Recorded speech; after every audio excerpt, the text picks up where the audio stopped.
From the studios of Farm Journal Broadcast, this is AgDay.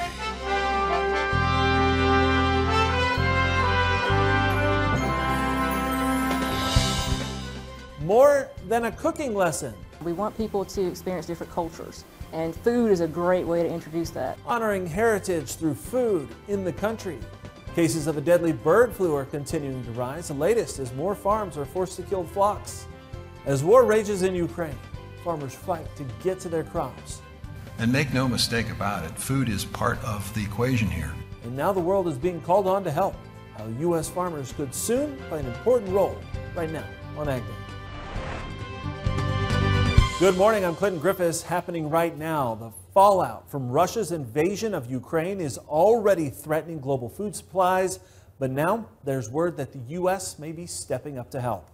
The Wall Street Journal reporting crops from the most recent harvest are locked down in warehouses behind Russian battle lines. Now it reports that Ukrainian farmers are facing the loss of wheat that is already in the ground and corn crops later this year because they can't get the needed inputs like fuel. Now, much of the country's exports go to developing economies already struggling with rising food costs. Russia's naval blockade has also cut off shipping exports. But Ukraine is shifting some goods through western borders by train. Adding to the global issues, Russia also struggling to get its crops through the Black Sea. By one estimate, the country's grain shipments are down 60% from normal levels. And the White House says it's keeping a close eye on the food situation involving Ukraine and the impact it could have around the globe. Sources telling Farm Journal's Pro Farmer the U.S. could be planning to donate around 400,000 metric tons of emergency food to Ukraine. They say the food aid is likely to be wheat. White House Press Secretary Jen Psaki asked about global food security earlier this week, saying while they aren't expecting a food shortage here at home, they do anticipate higher energy, fertilizer, and wheat and corn prices could impact food supplies around the world, especially in low and middle income countries. We are working with our partners in the G7, multilateral development banks, the World Food Program, and the UN Food and Agriculture Organization to mitigate the impacts to poorer nations. So we are discussing what that looks like and how to mitigate the shortage on those growing and purchasing entities from impacting parts of the world that would be severely impacted, even if we're not. USDA Secretary Tom Vilsack says food is one of the keys to what's happening right now to the people of Ukraine. One of the reasons that they're now engaged in this struggle for their democracy and their independence is because they're an extraordinary breadbasket as well. They can expand significantly the capacity of Russia to feed itself. And make no mistake about it, food is part of the equation here. The Secretary is speaking to the National 4-H Conference, telling conference goers if they want to make a difference in keeping our nation secure, they should consider a career in food and agriculture. It's back to work for thousands of Canadian Pacific Railway employees. That's after the union reached a deal with the company to end a strike that started over the weekend. Both sides agreeing to arbitration to end the work stoppage. Now, it's a relief to many in the ag industry, including the U.S., where farmers rely on carloads of potash that come via rail from Canada. But experts we spoke with say despite the strike only being brief, it will still have an impact. That's incredibly impactful, not just for Canadian, but U.S. farmers as well. We're so integrated.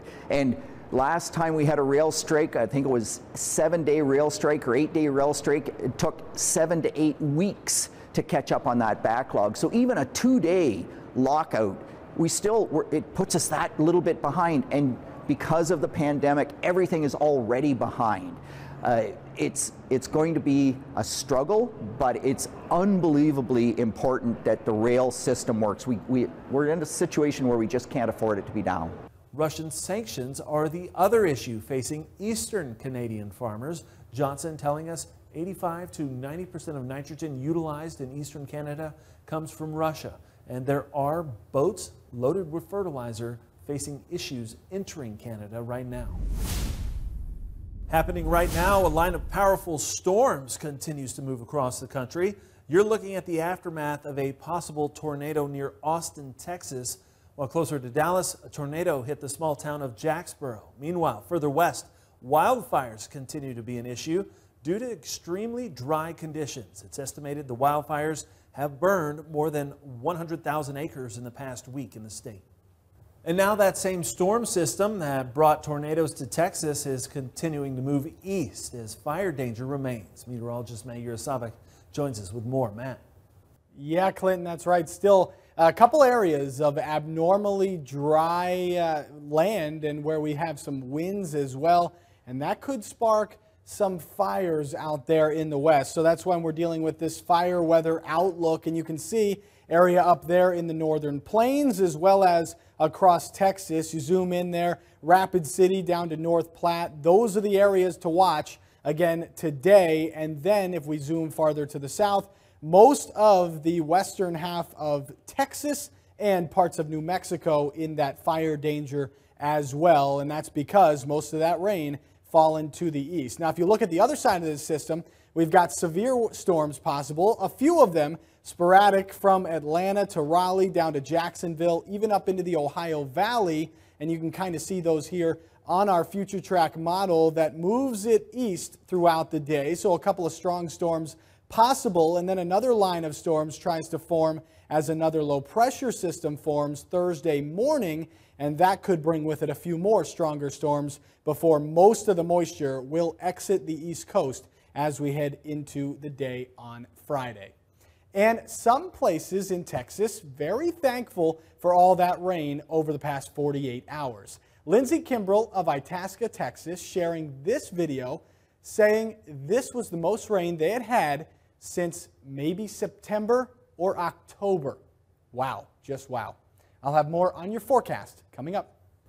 All right, thanks, Matt. Cases of a deadly bird flu continue to rise, now standing at 50. That number coming from USDA's Animal and Plant Health Inspection Service. Of the reported cases, 27 were commercial poultry operations in 7 states. In less than 3 weeks, more than 10 million egg-laying hens have died in outbreaks of HPAI across the country. That includes 13% or 1 in 8 laying hens in Iowa, the #1 egg-producing state. You may remember this from earlier this year, a study that claimed ethanol was actually worse for the climate than regular gas. Now another study is taking that report to task. This study was conducted by the experts with the Department of Energy's Argonne National Laboratory. The researchers saying they found major flaws with the previous report. They say after reviewing the modeling practices and data used by those previous researchers, they believe the results and conclusions reached were based on several questionable assumptions. Among them, they say the previous researchers appeared to have double counted the emissions of nitrous oxide along with finding what they call inconsistencies in results. They add their simple modeling approach resulted in an overestimation of the greenhouse gas emissions of ethanol. The celebration around National Ag Week continues, and yesterday was National Ag Day. The day was founded by the Agriculture Council of America in 1973. It's a day set aside to honor the efforts of everyone in agriculture and promote awareness. Now, as part of the celebration, people are able to check out modern agriculture on the National Mall in Washington, D.C., which includes equipment and displays. Ag leaders, including USDA Secretary Tom Vilsack and American Farm Bureau President Zippy Duvall, taking part in the celebration, sharing messages. LSU Ag Center sharing this graphic saying the average American farmer feeds approximately 166 people worldwide. Of course, we're proud to celebrate Ag Day every day right here with you. All right, coming up, the hog market and the role that China may or may not play in the coming year.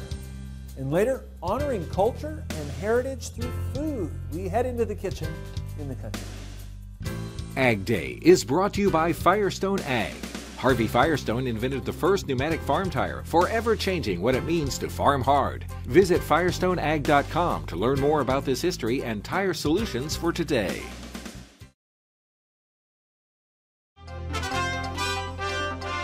We're joined today by John Payne, author of the Swine Times. John, as we look at what's been going on in this lean hog market, are there any indicators of where we're headed? It sounds like, you know, maybe the whole situation with China is starting to resolve itself. Well, COVID is the issue when it comes to hogs, in my opinion. Not just, obviously the U.S. is kind of moving past its problems, at least we hope we are. But in the case of China, obviously going through major spikes here across most of the country. We haven't seen Beijing locked down yet, but I would imagine that's coming. And how does that work with the processing margins there? We've heard that they're going to be buying for reserves, state reserves here, as far as frozen pork supplies go from the U.S. So I think prices are somewhat steady. The problem for us is really on the buy side would be, how do you justify paying, call it $15 premium on June? We're at 116. Last year's high was 130. And you're kind of starting to see the product market slip a little bit here as high prices are weighing. I think high gasoline prices especially are weighing on food, especially protein demand as well. So, packer margins are there. I think you'll see these guys continue to participate, but the long run here, I do wonder if we got a wreck coming, especially in that October. Look at the October as a way to hedge it. I think the value really there, if we get above three figures, into the three figures rather for October contract, that's where I would probably look at some LRP or some sort of government protection, just in case you get a big run on COVID. Maybe something comes back this way, but you got to manage that risk somehow, especially at prices where they are. How much pressure are grain prices putting on livestock producers? Well, I mean, quite a bit, but when you have higher prices at the back end of it, it helps. I think from the hedge perspective, if you sell hogs, you're buying corn. So, when you look at the corn markets rallying really strongly, you're probably going to see hogs limit down, but that's what we saw this week when we were really strong on corn.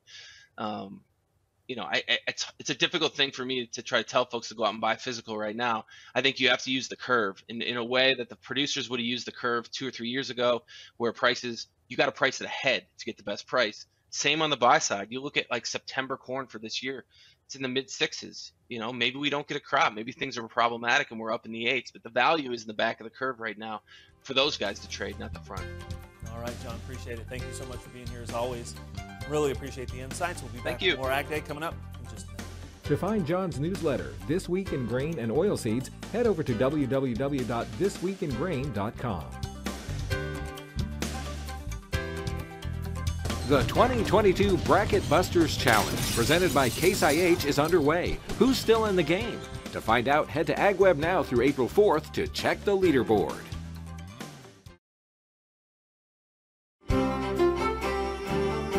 Ag Day weather is brought to you by Zoetis. Even though calves don't wait for perfect weather to arrive, you can count on Zoetis to be there. Share a picture of your newest calf and you could win a calving season survival kit. Enter now at calvingseason.com. Happening right now in the nation's capital, the cherry blossoms are at peak bloom. We've set up a link on the Ag Day Facebook page where you can go and peek in on the bloom cam. Usually the peak bloom is between the last week of March and the first week of April, but extraordinarily warm or cool temperatures, of course, have an impact. So they're about a week early this year, something to check out this week if you're in Washington, D.C. for National Ag Week. And it is a little bit early there for the cherry blossoms, but we do have some warm weather, especially down south. Yeah, and it's very mild out ahead of this big storm system that we've been talking about. But behind it, there is some chillier air kind of creeping into the upper Midwest. And you can really see the swirl there on the map, kind of right over the Great Lakes, where we've got temperatures in the upper 60s in Cincinnati this afternoon, upper 50s there in Chicago. But then notice the cooler air on the backside of that system. That's kind of going to be the case as we head over the next couple of days. Notice the warmth out ahead of that, though. Upper 60s, low to mid 70s out there in the southeast. Meanwhile, much of the west right around average in some parts of the area. Still in the lower 80s, though. Southern California and parts of Arizona as well. Head into the evening, or rather tomorrow morning, you can really see how that cooler air is advancing to the east and kind of knocking down those highs. Meanwhile, we've got 20s, 30s, 40s back there in the west. And if we head towards tomorrow afternoon, you'll notice the 80s now just in the southern tip of Florida. 60s for the high there in Jacksonville, 70 in Richmond and Wilmington, but that cooler air filtering in a little bit more there into the Great Lakes and the Midwest. Meanwhile, staying pretty mild down to the south, but also remaining dry there again where we have been pretty dry. So here's a look at that map as we head really through the next couple of days. Notice where all the precipitation is. We've got it through the upper Midwest, through the Great Lakes, through the south, where we've seen all that rain over the past couple of days, and then up the east coast, meanwhile staying pretty dry back there in the west. And there is the chance for a few stronger storms, again, as we mentioned earlier, there in that highlighted area, all the way from the Ohio Valley down through Atlanta to Jacksonville and central Florida, up to Raleigh and parts of the Carolinas and Virginia as well. And then it moves eastward right along the coast as we head towards the day tomorrow. So it's really just this big system. High pressure elsewhere, just a few higher elevation snow showers towards the northern Rockies. It's really just this one system here that is going to be wreaking havoc all the way through. Most of this moisture, though, getting off the coast as we head through Thursday evening, and then it will be a little bit less active through the weekend. That's a look around the country. Now let's take a look at the weather where you live. Columbus, Ohio, rain and a few storms, a high of 69 degrees. Showers likely in Troy, Alabama, a high of 76 degrees. And sunny and warm in Harlem, Montana, a high of 66.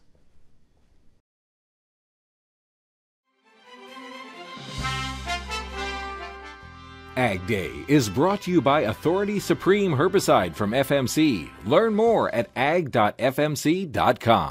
Warmer weather is sure to bring with it a flush of infield weeds, and that has farmers preparing for this season's spring burn down. With resistance always top of mind, weed scientists say it's important to mix and match herbicides, find products with different sites of action and different timings. Retailers reminding farmers that options and choices may look different in 2022. You know, everybody wants to have it in their farm, and that's the hardest part, because I think where we sit today, we're in a very good position, I think, but there are still some products that we're still waiting on, and growers, I think that's the hardest thing for them to comprehend, that we're still waiting for some of these key chemistries to come out because they haven't came off the line yet. These experts say using less or cutting the rate of product per acre isn't a good solution. If you cut the rate, you can get more acres out of it, right? That's absolutely what we don't want to do. When you talk about herbicides, I think we've shown in research, cutting rates on herbicides does nothing for us in terms of resistance, but also the soil seed bank. You let one weed go, like a water hemp plant, and you're going to be dealing with that for the next 3 to 5 years. He says a sub-lethal dose only drives increased weed resistance. Now the goal should be to reduce the soil weed seed bank over time and have zero tolerance for escapes. From the field to the table, food is a tradition. Up next, a historical look at the traditional dishes of the South in the country. Closed captioning on AgDay is brought to you by BASF, helping you do the biggest job on Earth. What better way is there to learn about culture and shared experiences than around a table sharing a meal? The University of Tennessee Extension is sharing traditional Black recipes to honor the heritage of our nation. Charles Denny shows us what was prepared and the history that was celebrated. But the red beans and rice is a staple in a lot of the African dishes. The UT Extension office in Greenville is the Caribbean North when it comes to cooking. On the menu this day, coconut red beans and rice, a traditional recipe from the islands, but just as tasty in Tennessee. Here, Family and Consumer Sciences agent LaManda Weston gives us the needed ingredients and demonstrates how to prepare this dish. This class was a series called A Taste of African Heritage during Black History Month, and part of the overall campaign, Coming Together for Racial Understanding. Yeah, we want people to be introduced to new foods, new ways to prepare them, and not get so comfortable, I guess, in the old familiar, I guess you could call it, but we want people to experience different cultures, and food is a great way to introduce that. Extension has a mission to deliver unbiased, research-based information and programming. This outreach model serves as a great way to teach and preserve culture and heritage. Throughout the UT system in February, the university offered educational programming to celebrate Black History Month. Craig Pickett is Director for Diversity, Equity, and Inclusion for the Institute of Agriculture and says Tennessee is more diverse now than ever before, and time to take advantage of that opportunity. So we're grateful for the opportunities to be able to educate students, faculty, and staff, not just of our history, but ways to which they can contribute to a greater culture that celebrates cultural awareness and diversity and really promotes a greater sense of belonging. Back in Greenville, cooking lesson over and time to eat. It's also a chance to gain a little appreciation and perspective, celebrating a culture, whether online, in the classroom, or the kitchen. This is Charles Denny reporting. All right, thanks, Charles. And that's all the time we have this morning. We're sure glad you spent time with us. From all of us here at AgDay, I'm Clinton Griffiths. Have a great day on the farm.